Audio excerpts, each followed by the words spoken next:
Episode 29. Suamiku seorang CEO. Satu tangan harian dimasukkan ke dalam saku, dan satunya memegang gelas. Mungkin kedengarannya agak konyol, tapi jujur aku lebih menyukai air putih biasa daripada alkohol. Air putih bagus untuk kesehatan bukan? Harlan masih tersenyum dengan gaya khasnya. Hahaha. Nona Margareta. Tertawa jahat.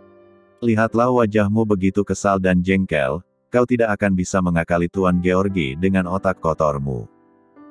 Pria di depanmu tidak mudah diperdaya, ia lebih pintar darimu. Gumam William dalam hati, ia menatap benci Margaret dan tersenyum jahat. Malam itu setelah acara pesta, Harlan datang menemui pamannya yang sudah pulang dari rumah sakit. Selamat malam Tuan. Sapa pelayan Alfonso sopan. Di mana paman? Di ruangan kerjanya Tuan. Mari saya antarkan. Harlan mengikuti langkah pelayan itu menuju ruangan kerja Alfonso. Ceklek. Malam Tuan. Membungkuk, maaf ada Tuan Georgi ingin menemui Anda. Baik. Silahkan masuk Tuan Georgi. Pinta pelayan itu. Terima kasih. Harlan berjalan masuk ke dalam ruangan kerja Alfonso. Malam Paman. Georgi. Ada perlu apa berkunjung ke rumah paman? Alfonso berjalan ke arah Harlan, mereka berangkulan. Ada yang harus aku bicarakan paman. Iya katakanlah. Paman, aku harus kembali secepatnya, ibu asuh menelpon ia sedang sakit, dan aku tak tega meninggalkannya sendiri. Bukankah ada pelayan di sana? Pelayan bukanlah anak ataupun saudara, ibu asuh membutuhkanku. Kau pikir paman tidak membutuhkanmu? Pamanmu ini adalah adik dari ayahmu Alfredo. Kita satu darah, kenapa kau pedulikan orang lain daripada pamanmu sendiri? Paman, ibu asuh sudah seperti ibu kandungku sendiri, dialah yang merawat aku sejak usiaku 10 tahun, ibu asuh selalu ada buatku. Jangan membandingkannya dengan paman. Harlan menepuk pundak Alfonso dan tersenyum sumringah. Paman juga sangat penting dalam hidupku. Aku mohon paman, biarkan aku kembali ke Jakarta. Alfonso menghela nafas panjang, melihat keponakannya dengan ekspresi memohon. Waktu peresmian tinggal 2 minggu lagi, paman minta tinggallah 1 minggu lagi di sini. Baru kau boleh kembali ke Jakarta. Harlan mengangguk setuju, oke paman aku akan turuti perintah paman. Lupita masih berada di ruangan kerjanya. Ia masih sibuk mendesain sebuah bangunan perkantoran. Matanya tertuju pada seorang cleaning service yang masuk ke dalam ruangan sambil membawa nampan berisi kopi. Wati, gumamnya. Sudah 2 hari dia menghilang, aku harus menanyakan lagi siapa orang yang sudah mencuri uangku. Lupita keluar dari ruangan dan mengejar Wati cleaning service itu. Mbak Wati. Menarik tangan wanita itu, Mbak aku minta tolong banget. Siapa yang sudah mengambil uang aku Mbak? Saya tidak tahu Kak, saya tidak melihat orangnya. Wati pergi begitu saja dan terus menghindar. Ya Allah, kenapa tidak ada satupun orang yang mau membantu aku? Semoga yang mencuri uangku sadar dan kembalikan hak milikku. Jam sudah menunjukkan pukul 12 siang, semua karyawan sudah keluar kantor untuk beristirahat, ada juga yang makan siang di kantin. Di jam istirahat Lupita berjalan keluar gedung perkantoran menuju kantor Harlan yang bersebelahan dengan kantor Vandeles. Entah kenapa hatinya selalu ingin datang ke sana. Apakah aku salah bila datang ke kantor Mas Harlan dan menanyakan keadaannya? Gumamnya bicara sendiri, ia menghentikan langkahnya dan terus berpikir. Tidak, aku harus menemuinya. Lupita melanjutkan langkahnya.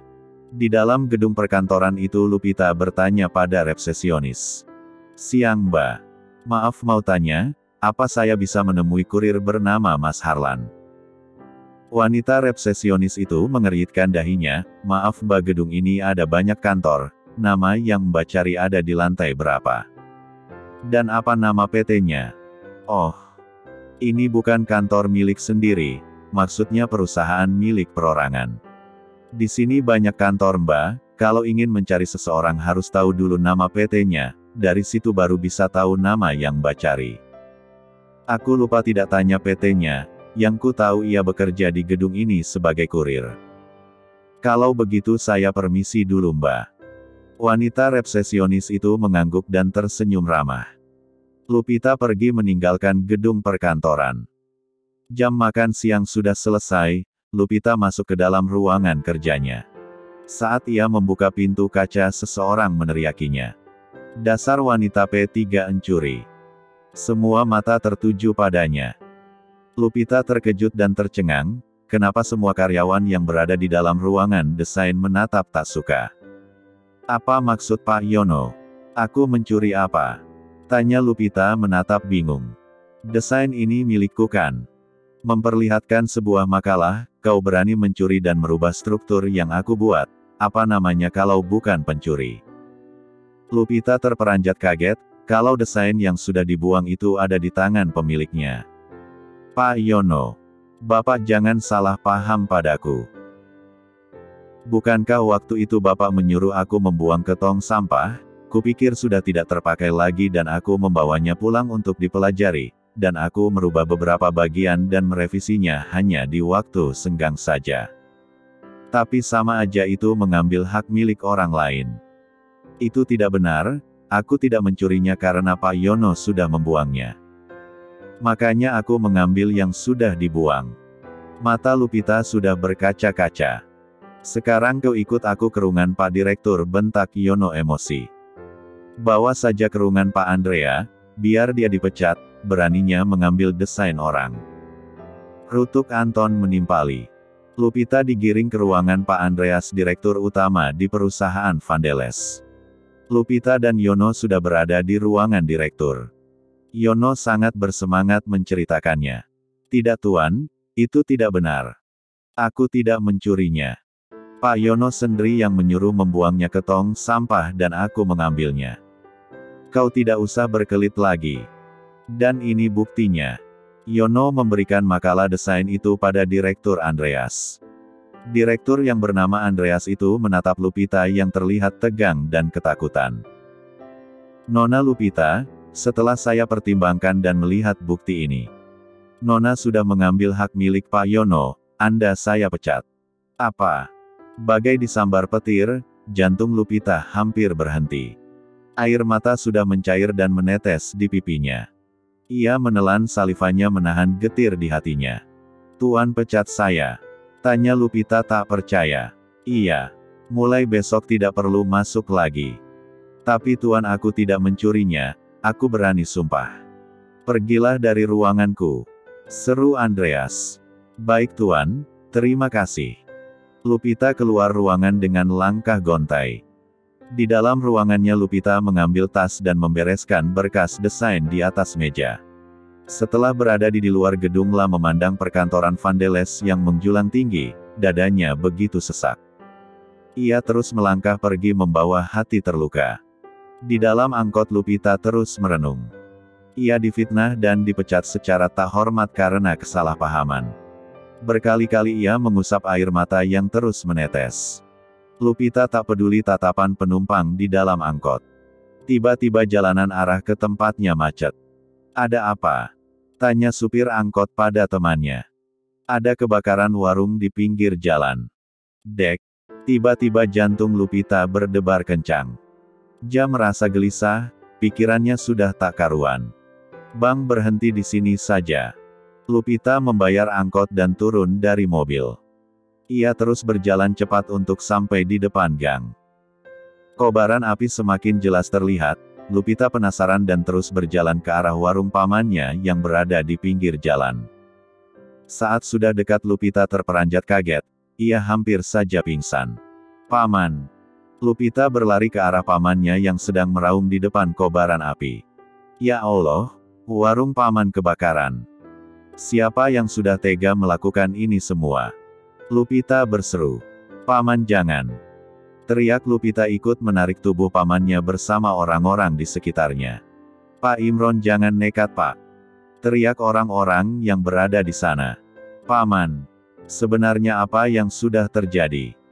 Lupita bertanya sambil merangkul pundak Imron. Ini perbuatan anak buah Juragan Karyo. Mereka yang membakar warung ayahku. Teriak Lolita menangis histeris. Warungku habis terbakar bersama barang-barang di dalamnya. Imron jatuh terduduk di tanah. Sebagian orang-orang sudah membantu memadamkan api dengan membawa air di dalam ember. Seketika api padam. Tersisa puing-puing bangunan bata yang hancur, sebagian warung itu memakai kayu dan tripleks sudah habis terbakar. Imron terus meratapi nasib dan warungnya.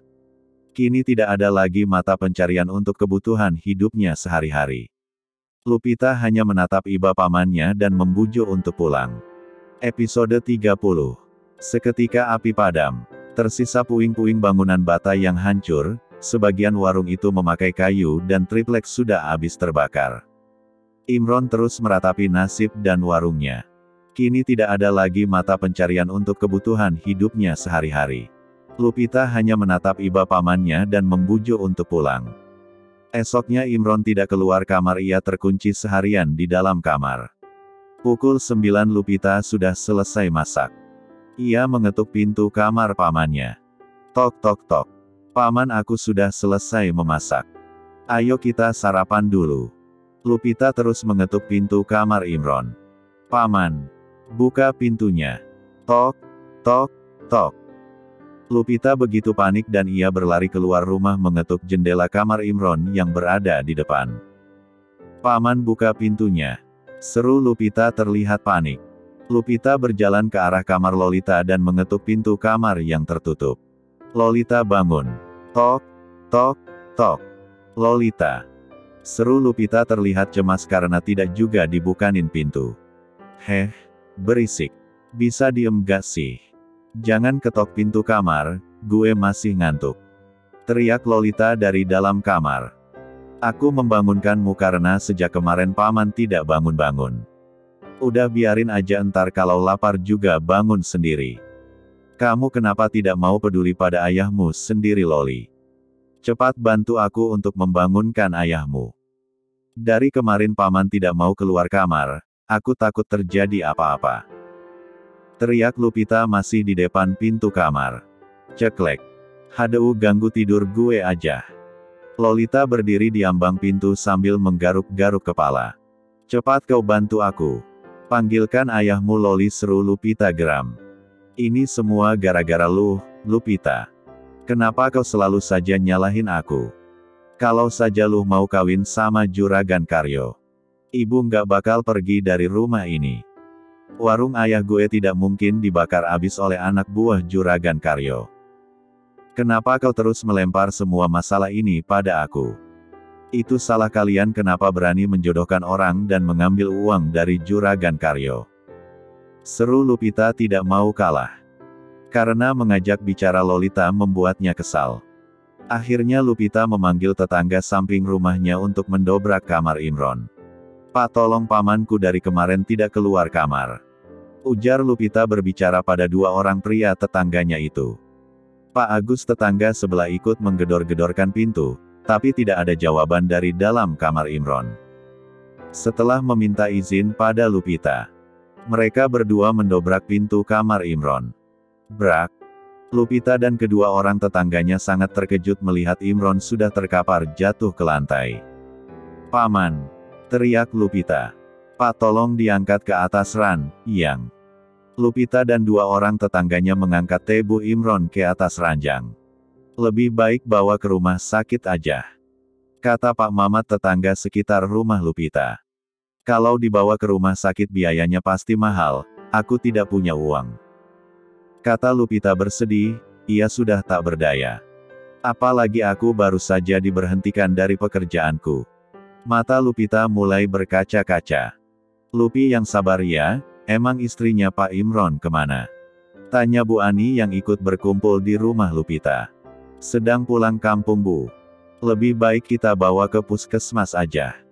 Kadang di rumah sakit prosesnya sulit dan harus bayar dulu, kata Pak Agus. Akhirnya mereka sepakat membawa Imron ke puskesmas dibantu tetangga. Jam 10 Imron langsung ditangani. Lupita menunggu di luar ruangan bersama Lolita yang asik dengan ponselnya. Kau malah sibuk main ponsel. Memang kau tidak punya hati, Loli. Lihat ayahmu sedang sakit tapi tidak ada rasa pedulimu. Sindir Lupita kesal. Gak usah usil dengan urusan orang lain. Menatap sinis pada Lupita. Lupita masuk ke dalam ruangan setelah suster memanggil. Nama keluarga Pak Imron. Bagaimana keadaan paman saya, Dok? Tanya Lupita setelah duduk di depan dokter. Pak Imron mengalami stroke. Lupita tercengang tak percaya kalau pamannya mengalami stroke. Apa yang mengakibatkan paman saya stroke, Dok? Banyaknya beban pikiran dan tekanan yang membuatnya stres. Pak Imron juga punya darahnya tinggi. Kami sudah berusaha menangani tapi kondisinya sudah parah. Ini ku beri resep, beli obatnya di apotek kalau di sini stok obat stroke sangat terbatas. Terima kasih, Dok. Kini hari-hari Lupita mengurus pamannya yang sakit stroke. Ia sudah tidak bekerja lagi. Sedangkan sisa uang di tabungan tinggal 1.300.000. Semua pengeluaran kebutuhan sehari-hari dan obat pamannya Lupita yang menanggung. Aku harus mencari pekerjaan lagi. Sekarang warung paman sudah tidak ada, aku sudah tidak punya penghasilan lagi. Batin Lupita sedih. Loli kapan Bisurti pulang? Kasihan paman sedang sakit stroke. Tanya Lupita setelah menyuapin pamannya makan. Sebab Imron sudah tidak bisa apa-apa sama sekali. Bicara pun sangat sulit, tapi sedikit-sedikit Lupita mengerti ucapan pamannya yang sering mengucapkan terima kasih padanya dengan tetesan air mata. Ibu nggak bisa dihubungi ponselnya. Kau nggak usah cerewet nanti ibu juga balik bawa uang. Puas. Lupita hanya geleng-geleng kepala melihat kelakuan Lolita yang tidak pernah peduli dengan keadaan ayahnya. Suatu saat kau akan menyesal, Loli. Sindir Lupita dan berjalan pergi. Pagi itu Lupita bersiap untuk pergi setelah memberi sarapan untuk pamannya. Loli, kau jaga paman ya, aku mau cari pekerjaan. Aku sudah masak, nanti siang kau beri paman makan. Iya, cerewet. Gerutu Lolita, duduk di sofa sambil bermain ponsel tanpa menoleh padanya. Seharian Lupita mencari pekerjaan, keluar masuk kantor dengan membawa ijazah diploma yang ia miliki. Tapi tidak ada satupun yang menerima dirinya dengan alasan sedang ada pengurangan karyawan. Aku tidak akan menyerah, besok aku cari kerja lagi. Sebenarnya aku kasihan pada paman sudah seminggu sakit stroke. Tapi Bisurti tidak pernah pulang untuk mengurus suaminya. Gumam Lupita bicara sendiri sambil menunggu angkot lewat. 15 menit menunggu, akhirnya angkot lewat juga. Ia naik angkot dan duduk di pojokan. Tiba-tiba hati Lupita merasa was-was dan tak enak hati. Ia turun di depan gang setelah membayar supir angkot. Saat berjalan ke rumahnya Lupita kaget. Begitu banyak orang berkerumun di rumahnya. Ia melihat ada tanda bendera kuning di depan rumah. Lupita berlari dan menerobos masuk ke dalam rumah. Di ruangan tamu ia melihat pamannya sudah terbujur kaku tak bernyawa. Para tetangga berdatangan dan membaca Yasin. Seketika Lupita menangis pilu terduduk lemas di samping jenazah pamannya. Paman. Hiks. Hiks. Pagi itu Harlan sudah menghadiri acara peresmian gedung perkantoran bank bersama Margaret. Acara sambutan dari Harlan sebagai pemilik bank berjalan sukses. Saat sedang berbincang dengan para investor, William berjalan mendekat dan berbisik pada Harlan. Tuan bisa bicara sebentar. Harlan mengangguk pelan dan berpamitan pada para tamu. Harlan mengikuti langkah William menjauh dari acara itu. Ada apa Wii? Saya baru dapat info hari ini, saat menanyakan Nona Lupita seperti yang Tuan minta. Bagaimana keadaannya, aman-aman saja bukan? Lupita sudah tidak bekerja lagi di kantor Vandeles. Apa? Harlan terkejut, alisnya terangkat karena bingung. Apa maksudmu tidak bekerja lagi? Sudah seminggu yang lalu Lupita dipecat oleh Direktur Utama Tuan Andreas. Karena ia telah mencuri desain milik Pak Yono. Tidak mungkin. Lupita bukan orang seperti itu. Aku tahu sendiri sifat dan kepribadiannya. Ia memiliki ide brilian dan pembuatan desainnya beda dari yang lain. Lupita mempunyai karakter dalam mendesain yang tidak dimiliki banyak orang. Aku percaya Lupita bukan pencuri. Terlihat Harlan sangat geram dengan rahang mengeras. Will, saya Tuan. Sore ini kita berangkat ke Jakarta. Urusanku sudah selesai di sini. Siap Tuan.